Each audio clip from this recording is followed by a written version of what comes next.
I cannot tell you just how greatly beautiful romance, the whole movie. You're just exquisite in this film. You really are. I mean, and I know it's very personal. We talked about it at the beginning. Your parents were immigrants coming here and the whole circle, but it must have meant so much to you to get this script and to be able to make this picture. Yeah, it did. Yeah, it means even more kind of as I grow up, actually. Because when I signed on at first, I hadn't left home. So initially I thought, okay, this is the perfect first Irish project to be involved in. And it was very important for me to find the right one. I'm so proud where I come from, and I'm so proud to be the product of two young people who were brave enough to go over to New York in the first place and work and make a life for themselves. And, you know, that they needed a lot more courage than I'll probably ever need. And so to have a chance to put a story like that onto the screen and honour them in that way was wonderful, and it was an opportunity that I obviously couldn't pass up. But then by the time we actually made it, I had moved away from home, you know, and I had moved to London, and I was living on my own, and I was very homesick. And there's a line in the film when she's talking to Father Flood, who Jim Broadbent plays, where she says, you know, I miss feeling like an Irish girl in Ireland, or I want to be an Irish girl in Ireland, or something like that.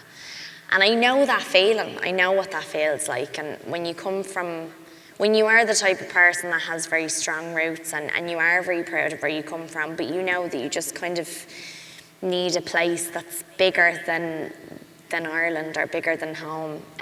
It's hard because you start to grieve for that place. And I think everyone, regardless of where you come from, everyone who's in this room has left home. Everyone's come from someplace else, whether you only lived down the road and then you moved somewhere else.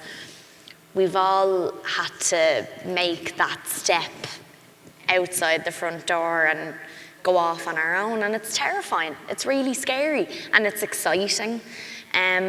But there's so many different experiences that come out of that decision to create your own life, you know?